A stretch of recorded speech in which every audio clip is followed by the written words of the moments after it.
Hello, and welcome to our one day of AANHPI history lesson with AAPI Youth Rising.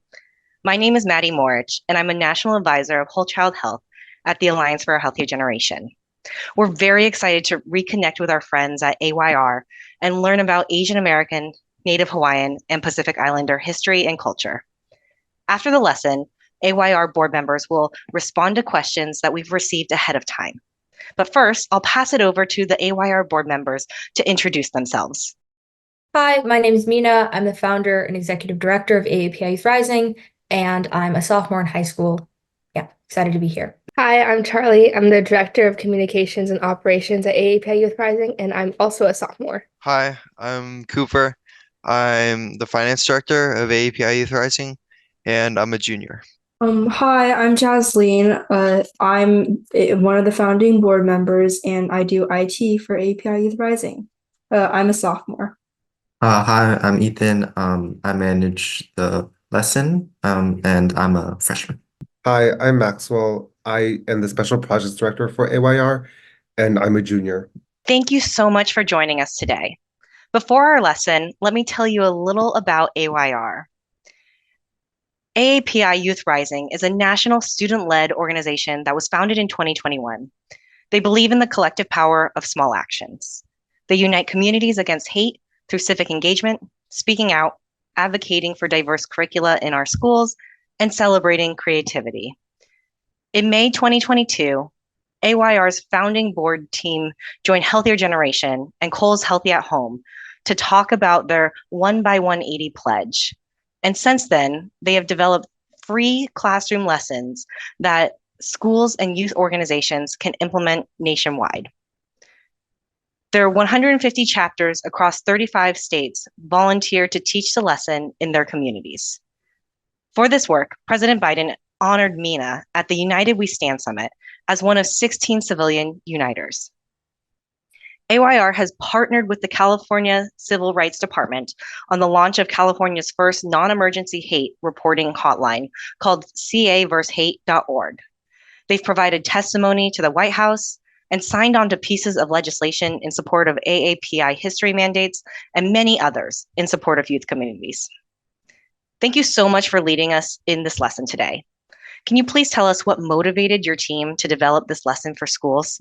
I think what motivated AAPI Youth Rising to initially start developing this lesson was our drive to make sure that our voices were heard across all classrooms, and that our stories were represented and seen, and that many kids could know about some of the untold stories in Asian American history, and also be aware of some of the amazing heroes and leaders in our community and be inspired and uplifted by them. Thanks, Mina. We're so grateful that students of all ages have advocates who are making sure they can see their heritage and history represented in what they learn at school. That's such a powerful way to support positive mental health and engage in learning. So with that, let's go ahead and get started with the lesson. Yeah, so again, I'm Mina. I'm the founder of AAPI Youth Rising, and today, in partnership with Alliances for Healthier Generations and Kohl's Cares, and also in honor of AANHPI Heritage Month and Mental Health Month, I'm excited to share our one day of AAPI history lesson with you today. So today we will first share a bit about our group and why we're here to share the history of Asian Americans with you. Then we'll walk through some historical events that we think every kid in America should know about. And finally, we'll talk about heroes who are making a difference in our Asian communities right now. So why Asian American history? Well, Asians have played a crucial role in the development of our nation. From Chinese railroad workers to modern-day AAPI civil rights activists, musicians, tech entrepreneurs, scientists, and Hollywood stars, Asian Americans have shaped our society today. But first, who is AAPI Youth Rising, and why are we volunteering to teach this lesson today? Well, AAPI Youth Rising's mission is to take small actions to make positive change within our communities. We believe in fighting for inclusive education, promoting safer and healthier communities, and civic engagement, as well as raising our youth voices. When we first came together as AAPI Youth Rising, we weren't thinking about a national movement necessarily. We were just a group of middle schoolers hoping to speak out at a time when no one was listening. Let's rewind back to 2020. Our schools were in lockdown and a new virus was circulating around the globe. Many of us were called more names and comments we hadn't heard before, like Kung Flu and Bat Soup. City kids started walking to school with sticks out of fear for their safety, and Vichar Ratanapakdi and many other elders were attacked in the Bay Area and in our communities. Even my own mom was coughed at just walking down the street. So, me and my friends decided to do something. We decided to get a small group of people together in a park in Berkeley. And then the tragic events of Atlanta happened, and instead of just a few families coming together to support the Asian community, our rally drew over 1,200 people. That day, kids spoke out, we shared poems and allegories, we felt seen and heard, and we were inspired to keep going and sharing our voices. Today, AAPI Youth Rising is now a national organization with 150 chapter leaders across 35 different states and counting. So since then, we've had the honor of being heard at the White House by members of Congress, and we've partnered with groups like Alliances for Healthier Generations in hope that one day Asian American histories will be told in every single classroom nationwide. When we turn the pages of our history books, when we scan a room to see who is speaking, we may not say it in the moment, but we're constantly searching for faces that look like ours and stories that echo ours to make us feel like a greater part of the American story. So that's why we're sharing some of our history with you today. So let's get some facts straight.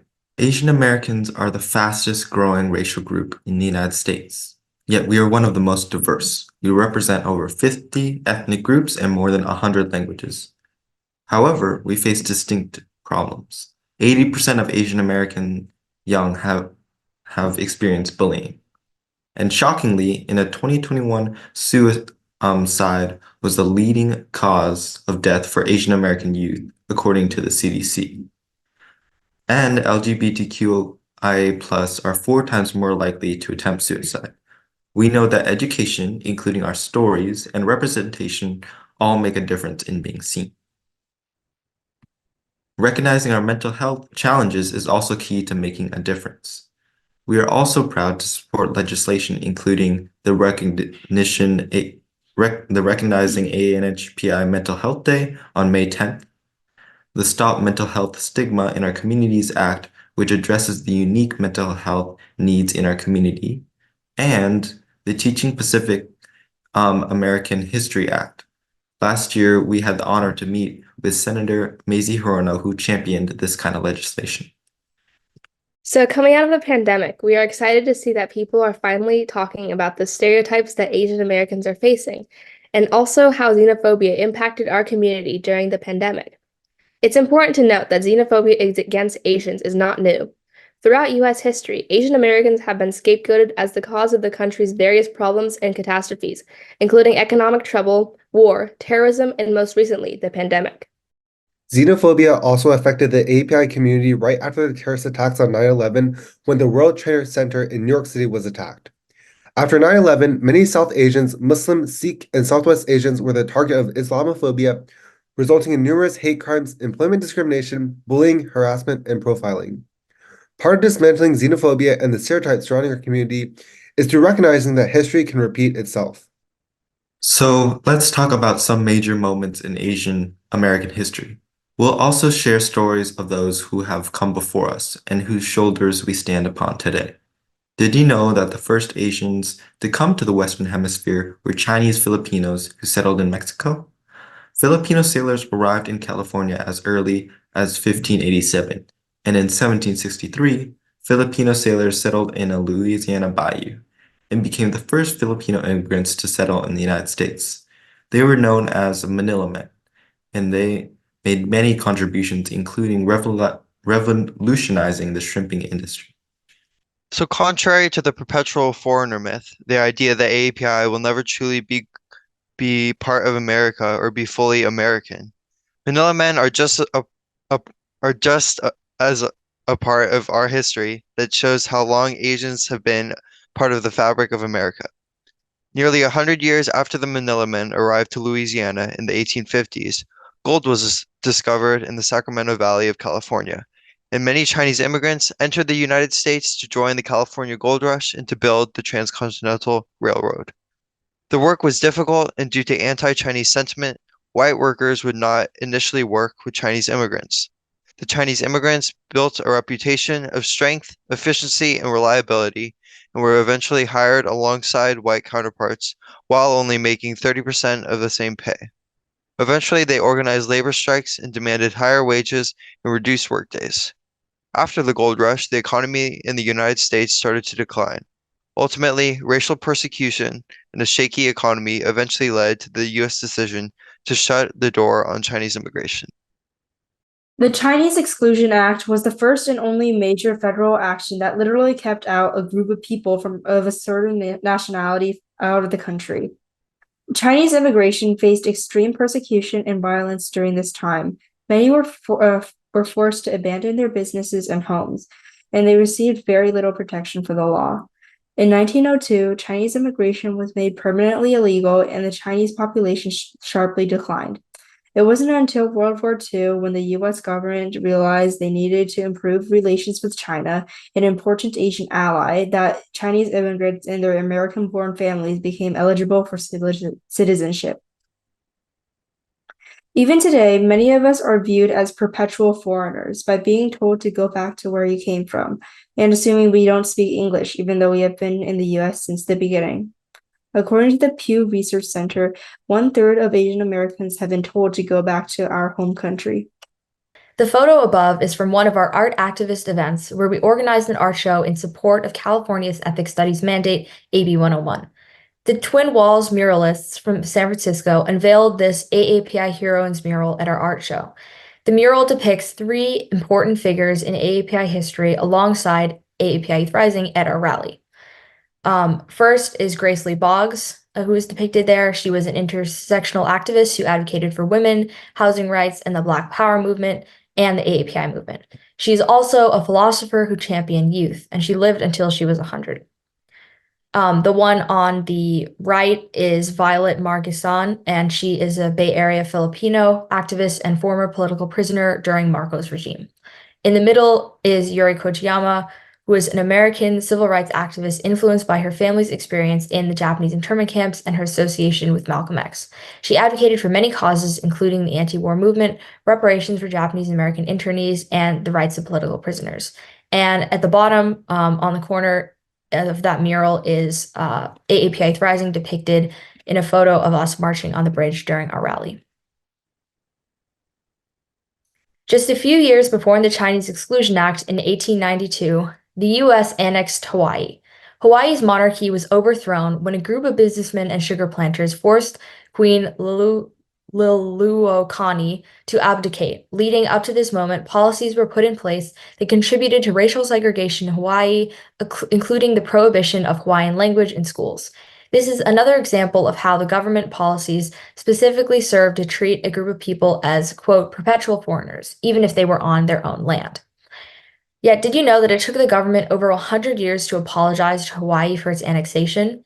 And eventually, Hawaii became the 50th state in the Union. But even today, we still see the impact of annexation on Native Hawaiian people, not to mention Pacific Islander territories where similar stories unfolded. Today, we can look up to legendary heroes like Patsy Mink, a third-generation Japanese American attorney and politician from the United States, U.S. state of Hawaii. She was the first woman of color to be elected to the U.S. Congress and was the first female class president of her high school and the first Asian American to run for president. One lesson that is often included in our American history textbooks is Japanese incarceration. During the 1940s, American-born generations and family loyalties were tested during World War II, and Japanese Americans were imprisoned in incarceration camps. People of Japanese descent would be forcefully taken from their homes without most of their belongings and put in camps. They would stay there from 1941 until the late 1940s.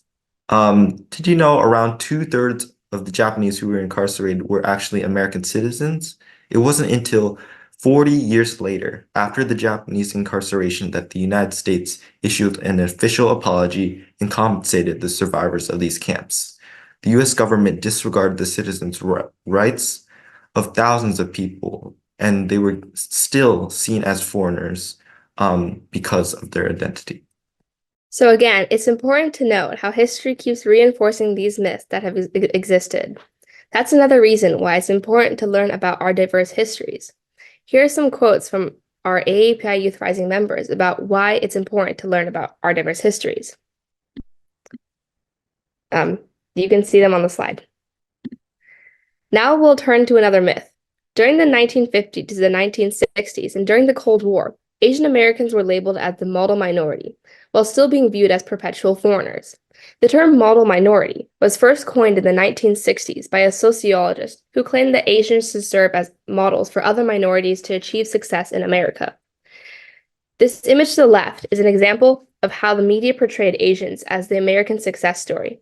In this cover of a Time magazine, these images codified the stereotype of Asian Americans as one-dimensional academic achievers and upheld values such as hard work, thrift, and morality. This myth casts Asians as good Americans, or the model minority, ones who work hard and have strong family values. We are cast as silent and as a group who doesn't speak out or rock the boat. But again, it's a form of stereotyping, and it ignores the diversity of our experiences, and it ignores the racism and discrimination that Asian Americans face. Finally, it serves to pit communities of color against each other. The myth demonstrates the false idea that communities of color and historically marginalized groups do not need state assistance or welfare and should just work harder to achieve success in America. Not all Asian Americans are wealthy. Our community has the largest wealth gap out of all groups in the US. Broad AAPI categorization can mask the economic reality for many groups within the AAPI community. Did you know that 1 in 2 Asian American youth live in or near poverty in New York City? While the AAPI wage average as a whole is close to the national one, many AAPI ethnicities, on average, are paid lower than the national average. For example, people of Bhutanese descent were paid hourly wages at half the national average. Grouping together AAPI as a whole and painting them as all extremely successful and well-off is not only untrue, but disregards the diversity and many groups within AAPI community. Asians from different ancestries started coming together in the late 1960s and through the mid-70s as Asian American. This term was coined by Yuji Ichioka and Emma G, two Bay Area activists from San Francisco State University and UC Berkeley who were fighting for the inclusion of ethnic studies in schools. They realized that they needed to unite those of Asian ancestry under a single label in order to come together for activist work.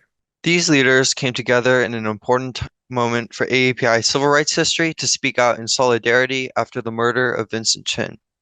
Like during the Chinese Exclusion Act, the economy of the US at the time was in trouble, and Asians were targeted. The American auto industry was hit hard by an international oil crisis, and a trade war between Japan and the US caused an increase in Asian discrimination. On June 23rd, 1982, Chinese American immigrant Vincent Chin, who was celebrating his own bachelor party in Detroit, was killed. The two white men who murdered Vincent Chin were recently laid off their jobs, and they blamed it on the Japanese auto industry. Mistaking Vincent as a Japanese man, they hurled racial slurs at him and beat him until he died in a coma a few days later. And do you know the most shocking part of this horrific hate crime? At the killer's trial, the men each received 0 prison time. The light sentencing sparked national outrage and fueled a movement for Pan-Asian American rights, a fight that continues today. Today, there are so many AAPI heroes to celebrate. That's Amanda Nguyen in the top left, an activist and Nobel Peace Prize nominee. Her video went viral when she called on international media outlets to better cover the wave of anti-Asian violence targeting elderly residents of the Bay Area to New York City. This is when the news started covering these incidents. Fun fact, we spoke alongside Amanda Nguyen at the Visha Ratanapaki street renaming ceremony in San Francisco. These top 3 people in the top 3 right are the founders of Stop AAPI Hate, a database where AAPI can report incidents. The bottom group photo is from an award ceremony where we were honored by Dr. Jung, one of the founders of Stop AAPI Hate. At the bottom, that's Mazie Hirono, who we spoke about earlier. Next to her, to the right, is U.S. Congresswoman Grace Meng from New York. And last year, Representative Grace Meng and Senator Mazie Hirono passed the COVID-19 Hate Crimes Act, legislation to address the rise of hate crimes and violence targeting the AAPI community. There are also many AAPI heroes to celebrate within your local communities as well. Here's a picture from the Asian American Community Heroes mural located in San Francisco, Chinatown. AAPI Youth Rising served as youth panelists to decide which local Bay Area heroes to depict on the mural. We reviewed nominations for hundreds of middle school and high school students and ultimately finalized the list of figures that you see depicted here. Ruth Asawa is depicted at the top. She's one of our personal favorites. Asawa's wire sculptures and art have been celebrated by many, and her story as an artist started at a Japanese detainment camp at the Santa Anita racetrack. Reverend Norman Fong is depicted at the bottom right. He is an affordable housing crusader and a true local community hero and leader. He's also a bridge builder among Asian and Black communities. In June of 2021, Reverend Fong, together with Reverend Jesse Jackson and others, commemorated the anniversary of the 1982 hate crime murder of Vincent Chin. And Alok Vaid Menon at the far right, center far right, is an acclaimed writer, comedian, and poet who explores the gender binary themes that challenge gender norms. Lin is a Taiwanese American professional basketball player and now activist who has been vocal through the Stop AAPI hate movement. He unexpectedly led a winning turnaround for the New York Knicks during the 2011 to 12 season, and that's when Lin Sanity was born. Did you know that both of his parents were 5'6", even though he's 6'3"? Sunny Lee is a Hmong American gymnast who is the 2020 Olympic all-around champion. Sunny started gymnastics at 6 and used to practice on a 4-foot-long balance beam made from a spare mattress in her backyard. Michelle Yeoh is an Academy Award-winning Malaysian actress who has shaped Asian representation in Hollywood. Just this year, she received the Presidential Medal of Freedom. Mina spoke alongside Michelle Yeoh and designer Philip Lim last year on a panel. Michelle Yeoh was humble, kind, and incredibly supportive. Fred Korematsu was an American civil rights activist who resisted the internment of Japanese Americans during World War II. Fact: Korematsu was born in Oakland and was not able to find a job after high school because he was of Japanese descent. Patsy Mink, a legendary political AAPI hero, was the first woman of color elected to the U.S. Congress. Fun fact: she was the first female class president of her high school and the first Asian American to run for president. Macy Hirono is an American lawyer and politician serving as a United States Senator from Hawaii since 2013. She is the first Asian American woman elected to the Senate, the first U.S. Senator born in Japan, and the nation's first Buddhist senator. Fun fact: we got to fold origami cranes in her D.C. office. Philip Vera Cruz was a Filipino-American labor leader in the Asian American movement who fought for AAPI and worked alongside Cesar Chavez to create change for POC laborers. Fact: he tended to water buffalo as a small boy in the Philippines, and he said that was much easier work than the jobs he would do in California. Jin Lun Yang is an American cartoonist who is most well known for his comic American Born Chinese, a book that inspires API and tells an API experience. A fun fact is that we were invited to the White House screening of American Born Chinese where we heard President Biden speak. Malik Pancholi is an American actor and author who's best known for his role as Jonathan on 30 Rock. He is also the founder of Act to Change, an anti-bullying nonprofit, and is one of our personal heroes.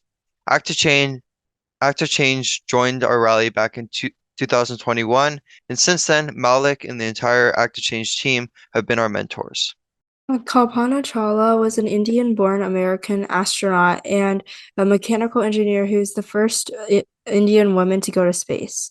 Fun fact: as a kid, Chawla was fascinated by planes and flying. Her father used to take her on joyrides on a glider at a local flying club in India. So to end things out, we just wanted to share a bit about what we're doing to celebrate our youth voices. We teach our histories, and we're hoping that by reaching one classroom, one student, and one lesson at a time, we are making a difference. We join legislative action in support of mental health, AAPI history mandates, cultural recognition, and more. Many of our actions have now been signed into law. Our AYR Action Corner addresses issues ranging from hate crimes, gun violence, and reproductive justice to mental health. we curate a corner where you can take action right now. Our blog showcases op-eds, art, and poems that celebrate our diversity. And a big part of what we do is speaking out.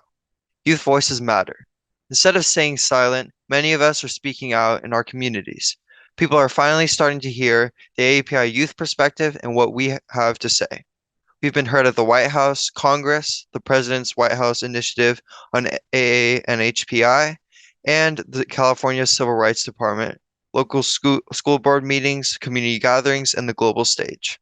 We are a grant-funded partner group with the California Civil Rights Department for the launch of California's non-emergency hate reporting hotline, caversushate.org. We couldn't be here without the many groups and people who believed in us from day one. We were chosen by American Girl as the partner group for their first Chinese American Girl of the Year doll. Act to Change, Asia Society, Teach for America, Alliances for a Healthier Generation, and many others also partnered with us. So as you can see, there are many heroes and histories to celebrate, and history is still in the making right now. So what can you do? Well, you can take it small and learn about some of the histories of other communities. You can read books from diverse authors, stay curious, and educate yourself. You can also learn about your own history and learn more about how government works. We can all make a difference together, so please continue visiting our website at aapiYouthRising.org to check out our latest actions.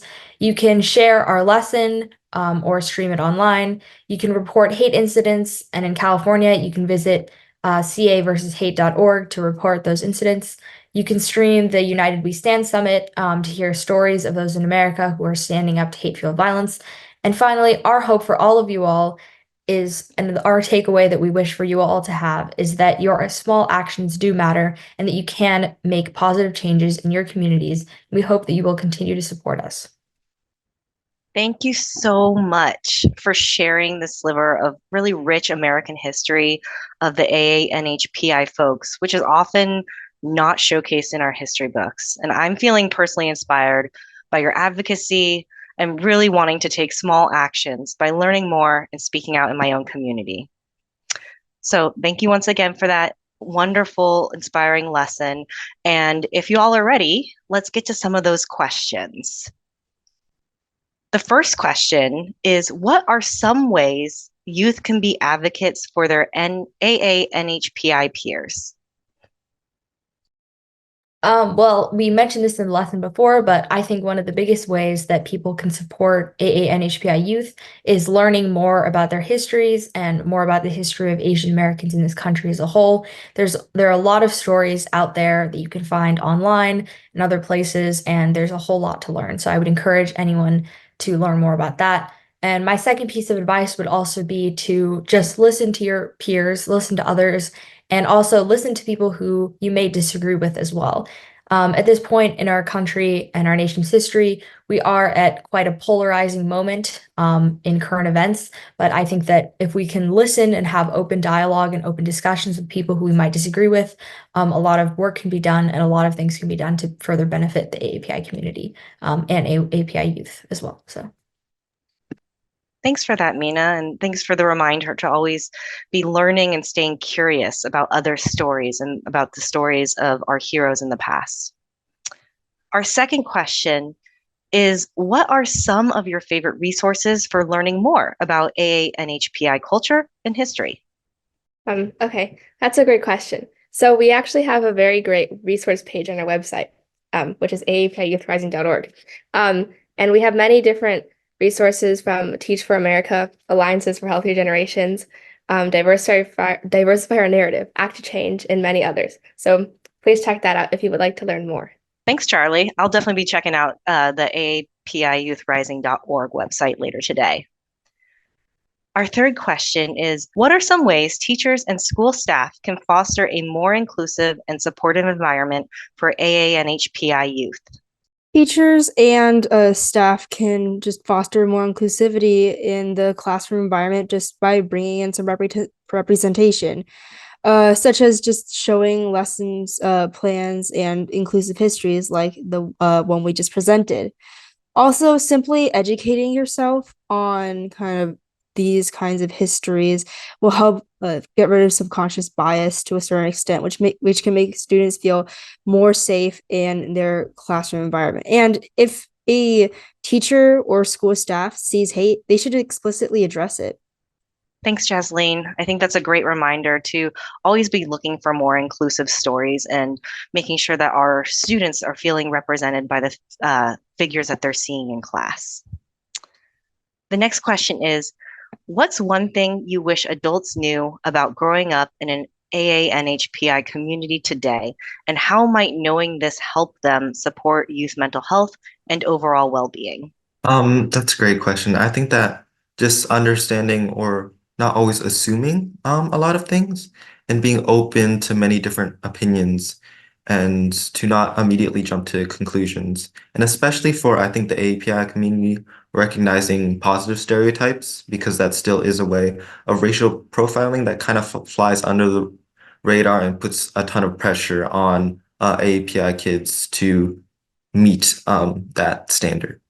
Absolutely. Thank you so much, Ethan. I think that those positive stereotypes really do put a lot of pressure on our mental health and just our overall well-being. So making sure that we're talking openly about those stereotypes is really powerful.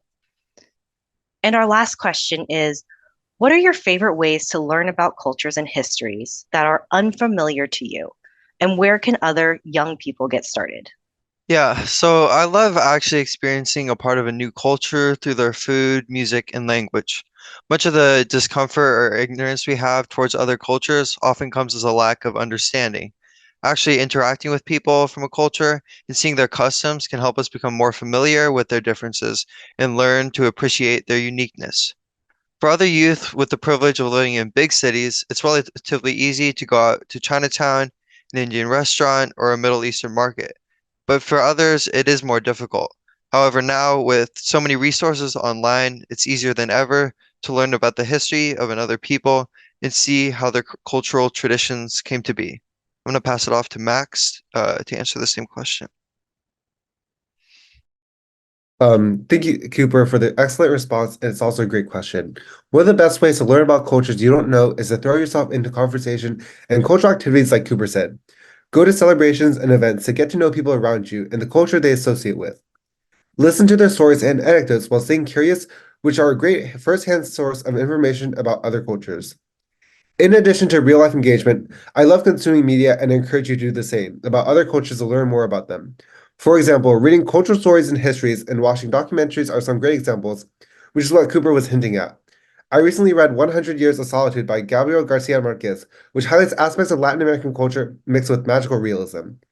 And I want to end with this quote from the slideshow from one of our members. Diversity helps you see the world in millions of ways instead of one.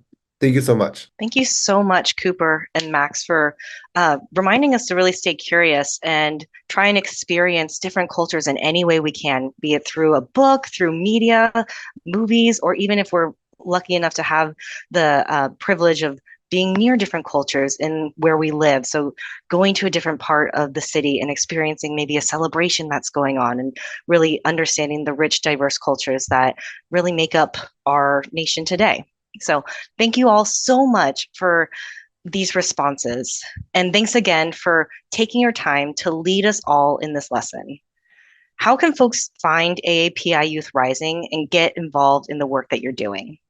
Like mentioned before, you can totally come check out our website at aapiyouthrising.org. We really try to uplift youth voices on there and include youth art and storytelling. And we make it pretty easy for new chapter leaders or members to join on. If you'd like to start a chapter at your school, that would be amazing. We have a few chapters who are pretty active across the nation, and one in Texas who even just taught this one day of AAPI history lesson at their school just this week, which is really exciting. So we try to make it as easy as possible for people to join. You can just check out our website. We also have an Instagram as well, but there's a lot of info on the website. So yeah. Great. Thanks, Mina. And thank you to AYR for joining and for everyone else joining us today too. This event is sponsored by our partners at Kohl's as part of our shared commitment to health equity and family well-being. During Asian American, Native Hawaiian, and Pacific Islander Month, And throughout the year, we'll be sharing resources and expert recommendations for supporting youth well-being, including activities now available in Mandarin, Nepali, Spanish, and English. So please follow along with us as we celebrate. You'll find more on Healthier Generations Instagram feed, our YouTube channel, and at kohlshealthyathome.org.